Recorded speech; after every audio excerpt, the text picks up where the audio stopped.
겠습니다. 오늘 하나님께서 우리에게 주신 말씀은 구약 성경 역대하 20장 1절에서 4절까지의 말씀입니다.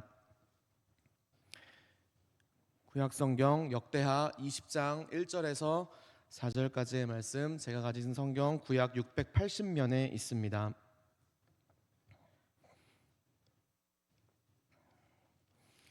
역대하 20장 1절에서 4절까지의 말씀을 한 구절씩 교독하시겠습니다.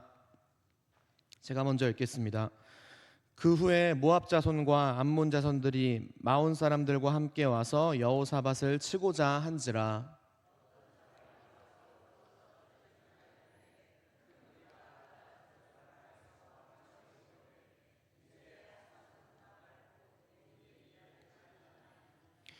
여호사밧이 두려워하여 여호와께로 낯을 향하여 간구하고 온 유다 백성에게 금식하라 공포함에 함께 읽겠습니다. 유다 사람이 여호와께 도우심을 구하려 하여 유다 모든 성읍에서 모여와서 여호와께 간구하더라. 아멘. 이 시간 에어로폰반 나오셔서 하나님께 찬양으로 영광 올려드리겠습니다.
아멘. 감사합니다.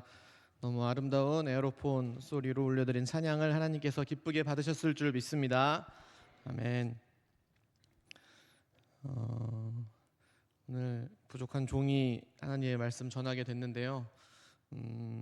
설교를 준비하면서 이제 오늘 하루, 이제 오늘 하는 날이니까 설교를 열심히 준비하고 있는데, 제가 뭐 사역을 그렇게 오래 한 건 아니지만 그래도 이제 뭐 중형, 대형 교회에서 이제 그래도 한 7, 8년 하면서 본예배, 그러니까 이런 큰 대예배실에서 이제 섰던 경험은 있습니다. 몇 번이고 서보긴 했는데, 근데 죄송합니다. 그렇게 설 때마다 어떤 느낌이었냐면, 그 전에 있던 교회는 전에 있던 교회라고 하면 다 알겠구나.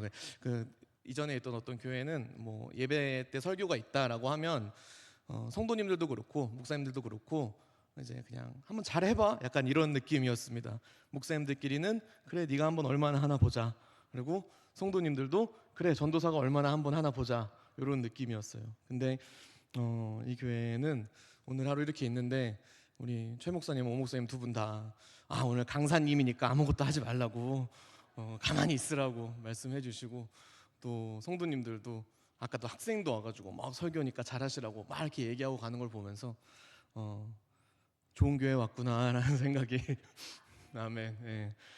저 은혜로운 교회에 또 허락해 주셔서 설교하게 됐구나라는 생각이 드니까 갑자기 감사한 마음이 들었습니다. 그리고 하나님께서 이 밤에도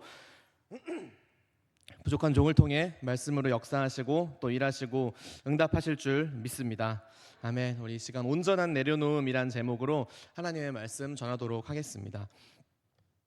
한 달 전쯤에 TV를 보다가 그 TV 프로그램에 이제 한 커플이 나와서 상담하는 것을 봤습니다. 요새 이제 그런 예능들이 많이 있거든요. TV를 많이 안 보시면 모르시겠지만 부부들이나 이제 커플들이 나와서 뭐 상담 같은 걸 하는 프로그램을 본 적이 있습니다. 그래서 그걸 보는데 그 커플이 서로 굉장히 사랑하는 사이였습니다. 그래서 오늘 말로 하면 제가 이제 청소년부이면서 청년부 전도사다 보니까 요즘 표현을 조금 섞어서 하겠습니다. 요즘 표현으로 하면 찐사랑이라고 하거든요. 찐사랑. 찐사랑을 하는 커플이 TV에 나와서 상담하는 걸 봤습니다. 이걸 옛날 말로 하면 눈에 뭐가 씌었다고 하시는지 아세요 혹시? 그렇죠. 콩깍지가 씌었다고 합니다. 콩깍지. 다들 콩깍지 한 번씩 씌었으니까 결혼하신 거잖아요. 그죠? 네. 아무튼 이 콩깍지가 씌어진 커플이 방송에 나와서 한 가지 테스트를 하는 것을 본 적이 있습니다. 이른바 콩깍지 테스트였어요. 콩깍지 테스트. 그 테스트지가 좀 재밌어가지고 여러분들한테 좀 알려드리려고 합니다.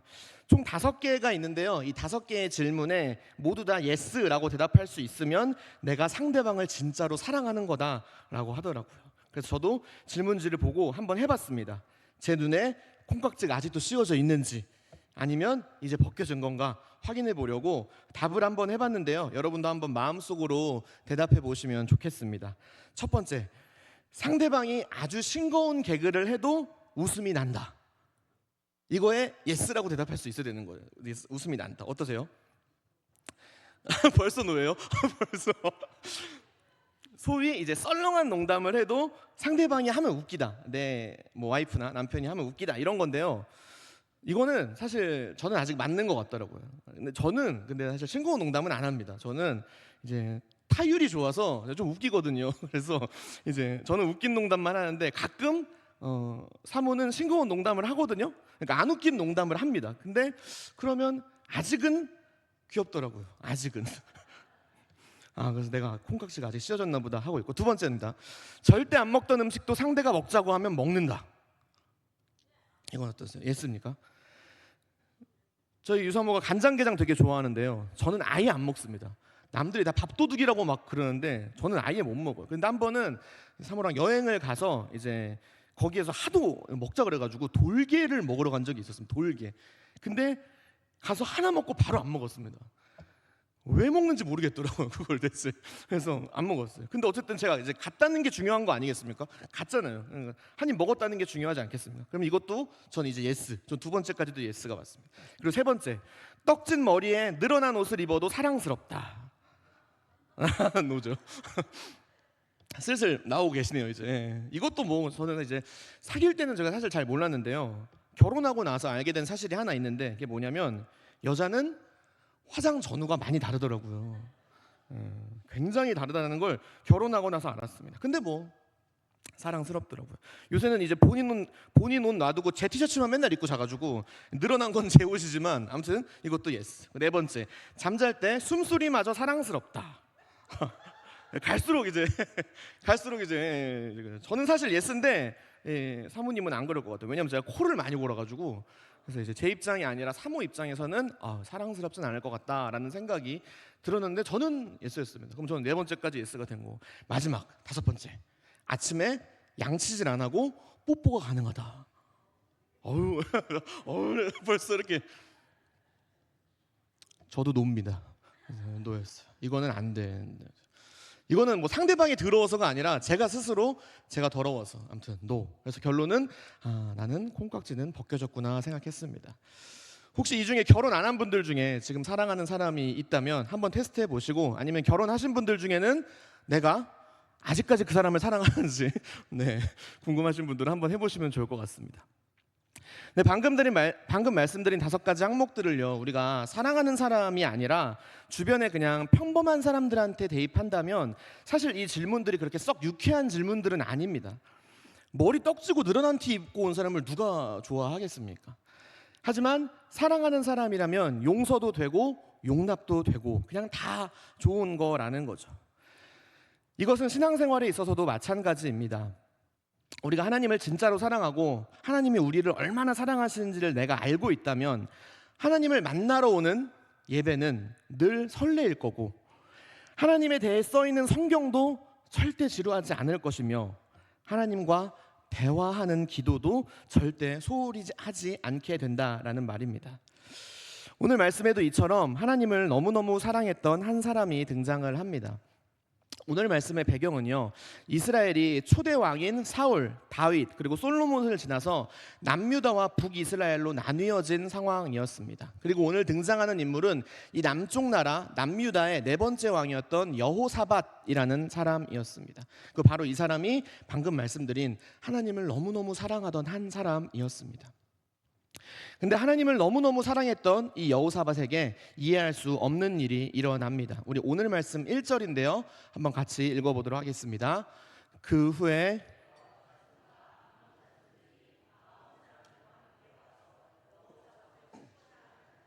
아멘. 여호사밧이라는 왕이 남유다를 다스리던 때에 주변에 있던 다른 나라들이 지금 연합해서 남유다를 공격하려고 하고 있는 상황이 방금 우리가 읽은 말씀 속 상황입니다. 즉 현재 남유다는 그리고 여호사밧 왕은 큰 위기에 처한 것입니다. 근데 앞서 말씀드렸듯 여호사밧 왕은 하나님을 너무너무 사랑하고 잘 믿던 왕이었습니다. 근데 지금 이런 일이, 이해할 수도 없는 일이 말씀 시작부터 일어나게 된 것입니다. 자, 왜 이런 일이 일어났을까요? 사실 성경을 이제 처음부터 끝까지 쭉 보신 분이라면, 아니면 뭐 적어도 이 구약 성경의 역사서 부분, 뭐 사사기, 사무엘상하, 열왕기상하, 역대상하 이 부분을 읽어보신 성도님들이라면 아시겠지만요, 이 이스라엘이 보통 이런 전쟁의 위기나 어떤 어려움을 겪은 이유는 100%는 아니지만 거의 99%는 두 가지 이유 중 하나 때문에 위기를 겪을 때가 많았습니다. 첫 번째는 이스라엘이 하나님 말을 안 들었을 때입니다. 이스라엘이 하나님 말 안 들었을 때 이런 어려움을 겪었고요. 두 번째는 이스라엘이 하나님 말을, 죄송합니다, 노골적인 단어 한번 쓰겠습니다, 겁나게 안 들었을 때 이스라엘은 어려움을 겪었습니다. 이스라엘이 하나님 말을 겁나게 안 들었을 때, 즉 이스라엘이라는 나라가 하나님이 직접 세우신 나라임에도 불구하고 많은 고난이나 위기를 겪는 이유가 뭐냐면요, 하나님이 무능해서가 아니라 이스라엘이 하나님의 말씀을 듣지 않았기 때문이라는 것입니다. 이스라엘이 먼저 우상 숭배를 했고, 이스라엘이 먼저 하나님의 말씀을 안 들었고, 이스라엘이 계속해서 죄를 지었기 때문에, 그래서 이스라엘의 이런 수많은 위기와 전쟁이 찾아왔다라는 것입니다. 한마디로 성경에 나오는 수많은 이스라엘의 고난 중 거의 대부분은 다 자기들이 자초한 일이었다라는 것입니다. 그래서 그런 관점으로 오늘 말씀을 보면요, 오늘 이 전쟁의 위기도 마치 이스라엘이 뭘 잘못해서, 혹은 아까 말한 이 여호사밧 왕이 하나님을 사랑하는 사람이기는 했으나 다윗처럼 뭔가 실수를 크게 했거나, 아니면 뭔가 잘못해서 그래서 이런 위기가 찾아왔나 보다 생각하실 수도 있는데요. 사실 오늘 말씀은 그런 상황은 아니었습니다. 특별히 오늘 이 여호사밧 왕은요, 이스라엘이 남과 북으로 나뉜 이후에 이른바 분열 왕국 시대라고 하는데, 이 분열 왕국 시대에 하나님을 가장 잘 믿었다고 평가되는 왕 중에 한 명이었습니다. 그 당시 이스라엘이 남쪽과 북쪽으로 나눠진 이후에 왕들이 총 39명이거든요. 39명. 근데 그 중에 하나님의 말을 잘 들었다라고 성경에 기록된 왕은 불과 3명밖에 없습니다. 히스기야, 요시야, 그리고 오늘 나오는 여호사밧. 이 3명밖에 없었다는 겁니다.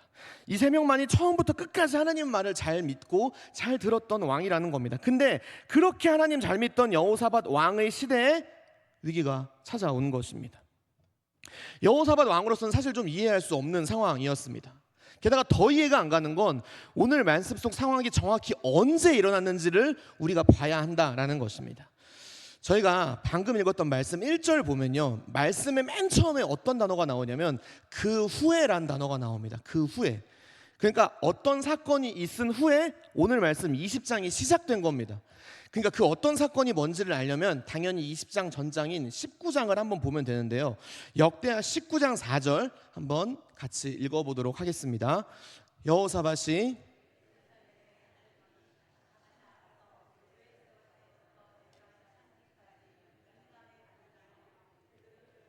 조상들의 하나님 여호와께로 돌아오게 하고.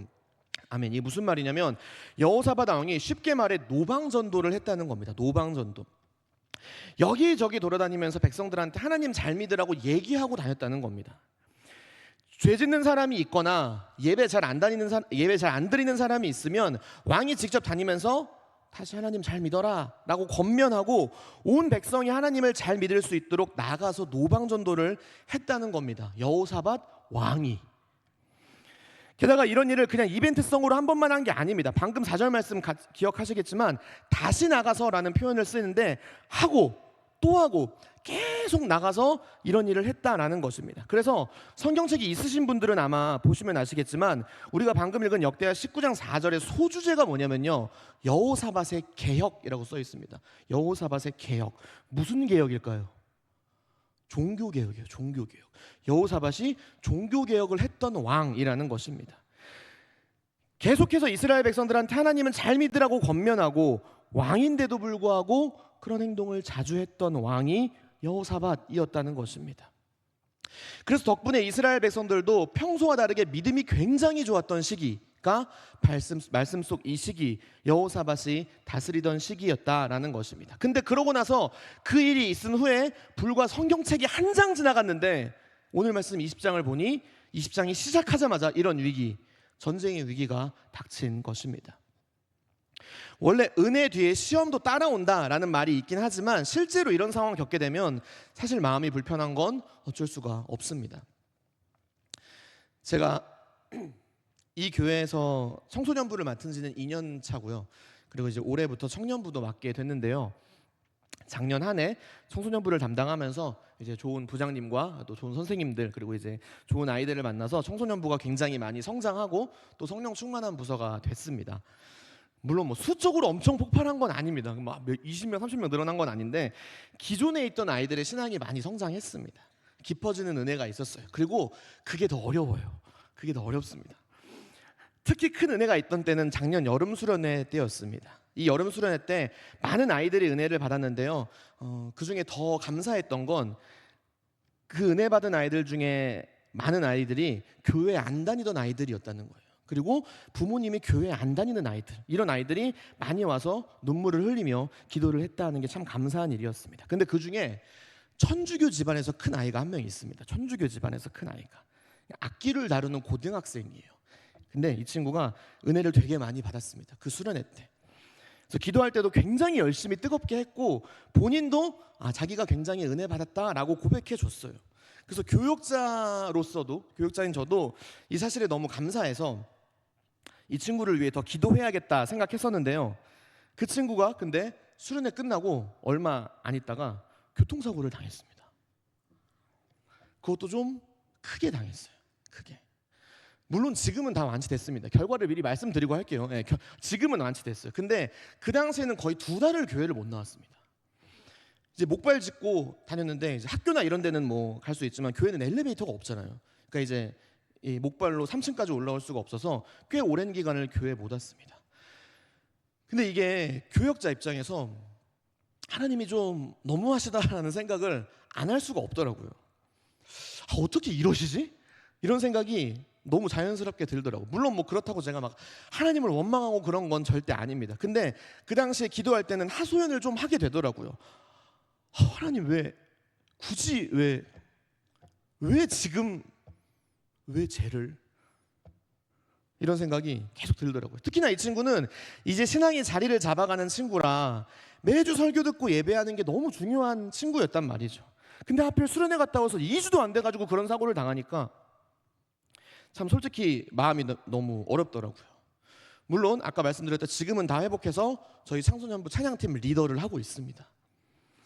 얼마나 잘하는지 모든 아이들의 모범이 되는 친구입니다. 근데 오늘은 안 왔네요.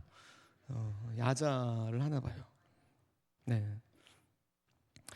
저는 매주 학생들에게 또 청년들에게 어떤 상황이 와도 하나님 잘 믿어야 돼 라고 얘기합니다. 설교합니다. 하지만 그 믿음이라는 게 참 쉽지 않다는 걸 그때 느꼈습니다. 저는 남들보다 조금 늦게 이 신학을 시작했습니다. 지금 제 동기들이 대부분 30대 초중반이에요. 그러니까 저랑은 이제 기본적으로 4, 5년 차이가 나는 동기들입니다. 근데 그러다 보니까 제가 이 신학대학원을 준비하면서 제 안에 어떤 마음이 생겼냐면, 나는 이미 들어갈 때부터 그 친구들보다 불리하다는 생각이 들었습니다. 왜 공부도 때가 있잖아요. 여기 청소년들은 그런 말 100번 해도 못 알아듣는데 우리 어른들이 다 아시잖아요. 공부에 때가 있지 않습니까? 아무리 의지가 충만해도 나이 들면 머리 안 들어가잖아요. 그래서 제가 어떤 결단을 했냐면, 사실 대학원에 들어가려면 이제 시험을 봐야 되는데요. 성경이랑 영어를 봅니다. 두 개를 시험을 봐요. 그래서 일정 점수 이상이 나와야 이제 경쟁선에 붙는 건데 제가 전공이 영어입니다.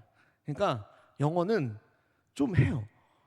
근데 영어 점수는 문제 없었습니다. 근데 문제는 성경인데 이 성경을 진짜 많이 봐야겠다는 생각이 들더라고요. 내가 입학할 때부터 이 성경에 있어서 이 동기들을 추월하지 못하면, 내가 얘들보다 월등히 많이 알지 못하면 나는 결국 대학원 들어가서는 이 친구들이랑 상대가 안 될 거야 생각이 들어서 성경을 진짜 소위 이제 빡세게 공부하려고 학교 근처 고시원에 들어간 적이 있습니다. 고시원 살아보신 분들은 근데 아마 아실 텐데요. 고시원 굉장히 좁습니다. 2평도 안 돼요. 1평에서 1.5평이에요. 1.5평. 제가 살았던 고시원은 책상 하나 딱 있고 옆에 침대 있고 끝이에요. 그나마 제가 있던 고시원은 안에 화장실도 있긴 했는데 침대 바로 옆에가 변기였어요. 물론 이제 뭐가 있긴 했지만.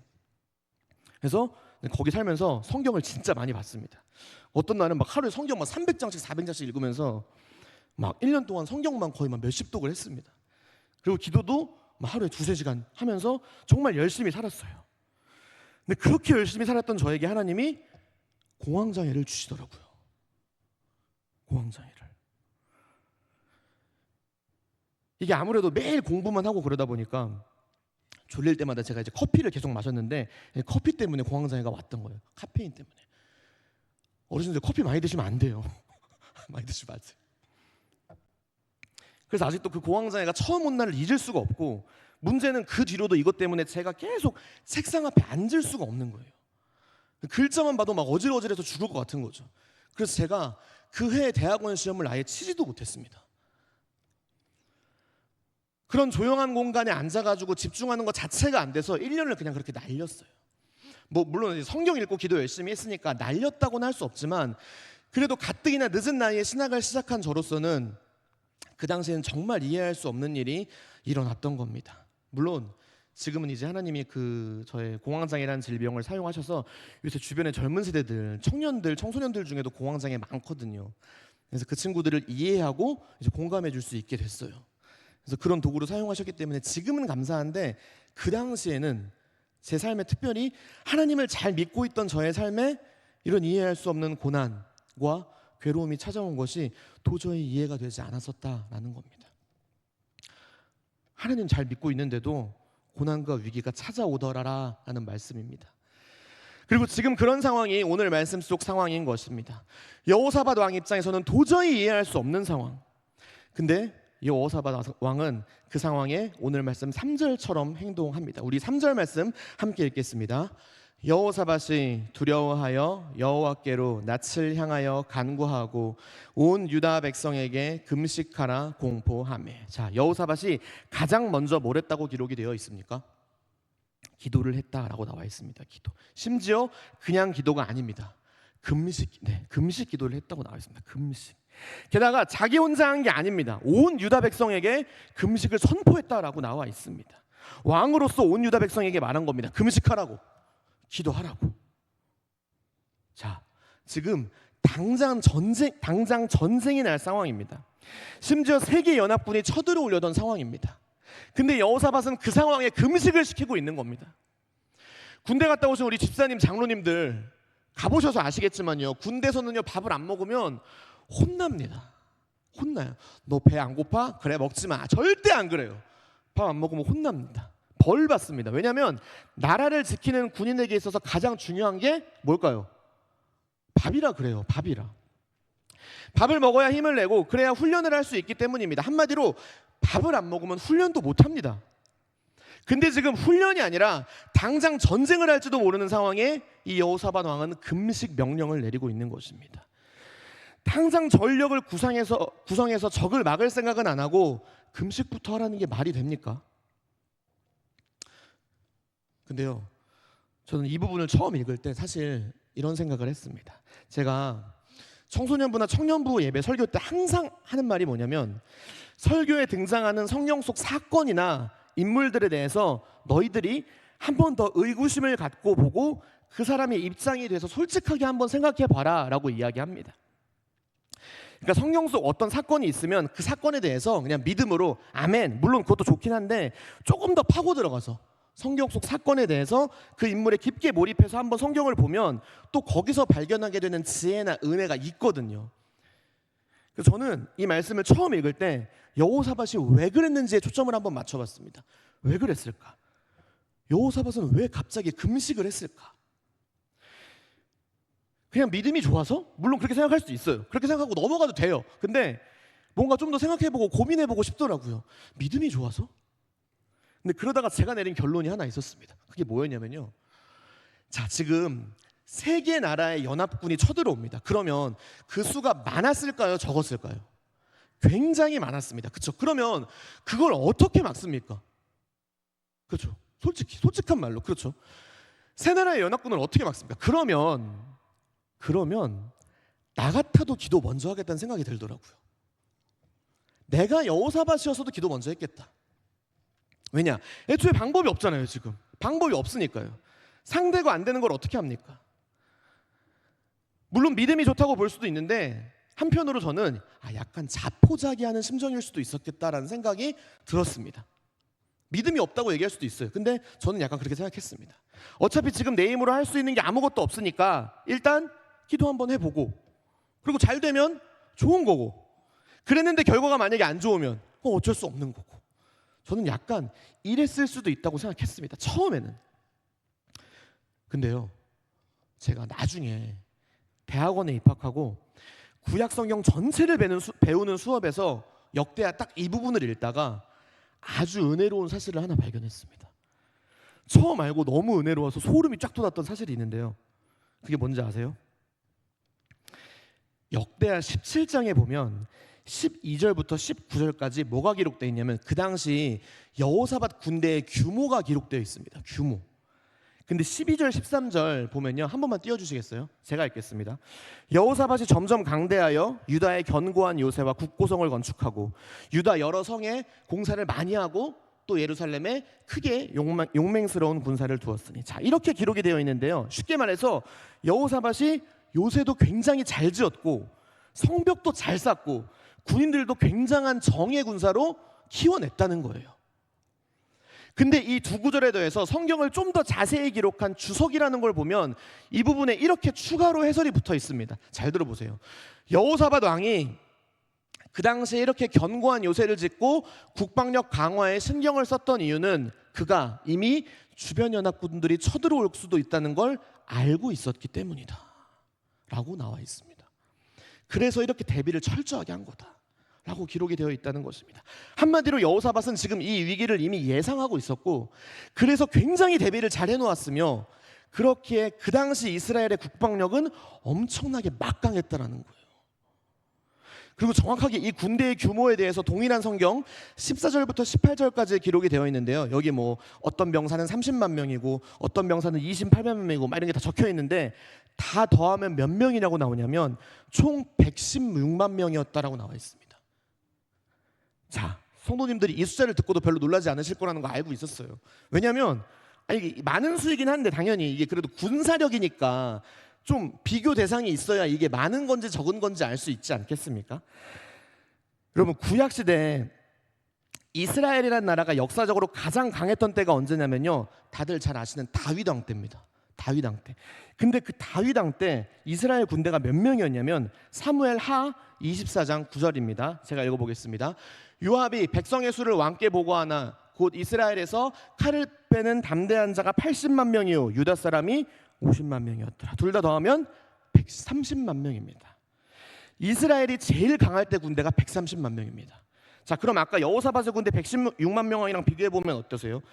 다윗 때보다 적기는 한데 차이가 그렇게 많지 않죠. 근데요, 여기서 감안하고 봐야 할 게 뭐냐면 여호사밧이 왕인 시대의 이스라엘은 다윗 왕 때랑 다릅니다. 뭐가 다르냐? 지금 이스라엘은 남과 북으로 나눠진 상태예요. 나눠졌습니다. 분단 국가입니다.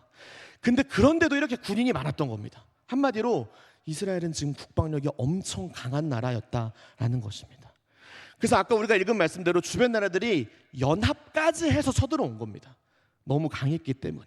그 말은 바꿔 말하면 지금 그냥 전쟁이 나도 이스라엘이, 여호사밧이 이길 가능성이 높았다라는 얘기입니다. 충분히 이길 수 있었다고요. 충분히. 자, 그런데도 여호사밧은 오늘 말씀처럼 가장 먼저 기도부터 했다는 것입니다.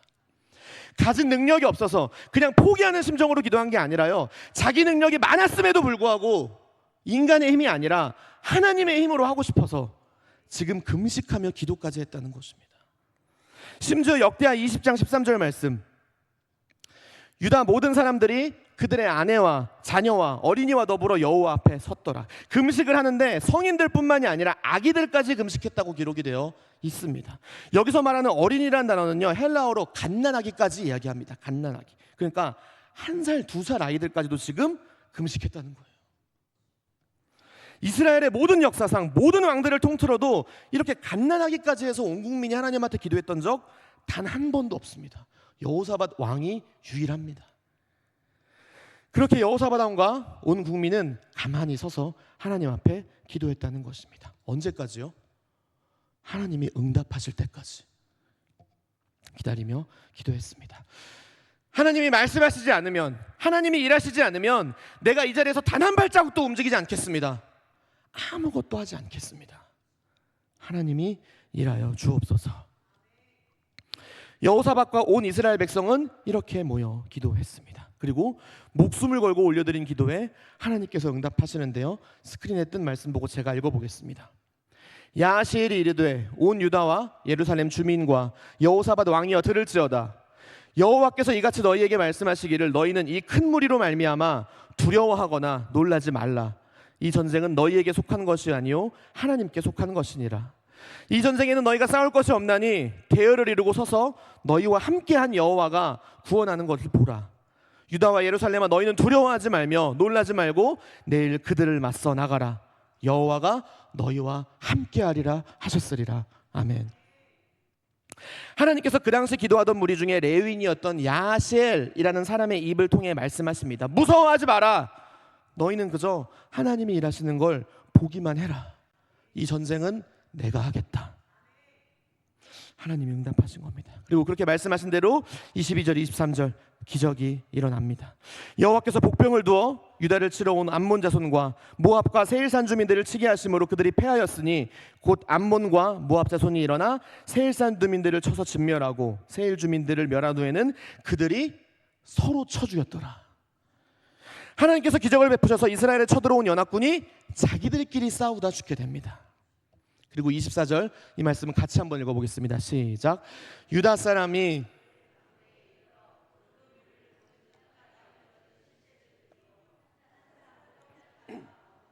아멘. 이스라엘은 단 한 명의 사상자도 없이 이 전쟁을 승리하게 됩니다. 그리고 이 전투로 인해 이스라엘 백성들은 수많은 전리품과 물질을 얻고요, 한순간에 엄청난 부를 누리게 되고, 이 전투로 인해 이스라엘 주변 나라들은 이스라엘이 무서워서 앞으로 다시는 손도 못 대는 그런 평화가 유지가 됩니다. 오늘 우리가 이 말씀을 통해 기억해야 할 건 여호사밧의 온전한 내려놓음입니다. 하나님은 우리에게 이런 여호사밧 같은 순종 그리고 내려놓음을 원하고 계십니다. 우리의 모든 상황과 문제 그 전체를 하나님 앞에 다 내려놓고 기도하기를 하나님은 원하고 계시다는 것입니다. 내가 할 수 있는 건 적당히 내가 하고, 그 외에 내가 할 수 없는 거, 내가 못하는 거, 그런 것만 기도하는 거, 물론 그렇게라도 기도하는 모습이 좋은 모습인 것은 맞지만요, 하나님은요 그 문제의 크기와는 상관없이, 그 문제의 가능성과는 상관없이 그 문제 전체를 하나님께 온전히 다 내려놓는 그런 사람의 믿음을, 또 그런 사람의 신앙을 기뻐하신다는 것입니다. 그리고 그런 믿음으로 하나님께 다 맡겨드립니다 라고 하는 자의 기도를 하나님은 원하시고 또 기뻐하신다는 사실을 이 시간 꼭 기억하시는 성도님들 되시기를 소망합니다. 그리하여 해서 어떤 문제에 대한 나의 계획과 나의 생각, 내가 원하는 해결 방식에 기도를 살짝 더하는 게 아니라, 어떤 문제에 대한 나의 모든 지식과 계획까지도 다 내려놓고 하나님의 일하심만을 기대하는, 전적인 하나님의 역사하심과 교통하심만을 기대하며 기도하는 성도님들 되시기를 소망합니다. 그리고 그때 오늘 말씀의 여호사밧처럼 우리가 모든 것을 내려놓고 하나님을 의지한다면, 나의 머리나 나의 생각을 의지하는 게 아니라 온전히 하나님만 의지할 수 있다면, 하나님께서 그 모습을 보시고 여러분들을 위해 일하실 것입니다. 하나님을 너무너무 사랑해서 하나님께 모든 것을 맡겼던 여호사밧처럼, 그리고 그런 여호사밧을 너무 사랑해서 일하신 하나님이 오늘 저희 인천신학교 성도님들, 특별히 이 밤 이 금요 심야 기도에 오시는 성도님들의 삶 속에 찾아오시고 일하시기를 간절히 소망합니다. 기도하겠습니다. 하나님, 이 시간 우리가 말씀을 통해 여호사밧의 순종과 내려놓음, 온전한 내려놓음에 대해 배웠습니다. 우리가 이 말씀대로 살게 하여 주옵소서. 주님, 우리의 인생 가운데 여러 가지 어려움이 찾아오고 내가 어쩔 수 없는 수많은 일들이 찾아옵니다. 심지어 믿음 생활 잘하고 있는데도, 예배에 빠지지 않고 나오고 있는데도, 하나님 잘 믿고 있는데도 어려움이 찾아올 때가 있습니다. 힘든 순간이 나의 삶을 짓누를 때가 분명하게 있습니다. 하지만 하나님, 그럴 때 내가 오늘 들은 말씀 기억하며 나의 힘을 의지하거나 나의 생각과 계획을 의지하는 것이 아니라 살아계신 하나님만을 의지하고 하나님께 먼저 기도하는 그런 내가, 그런 우리가 되게 하여 주옵소서.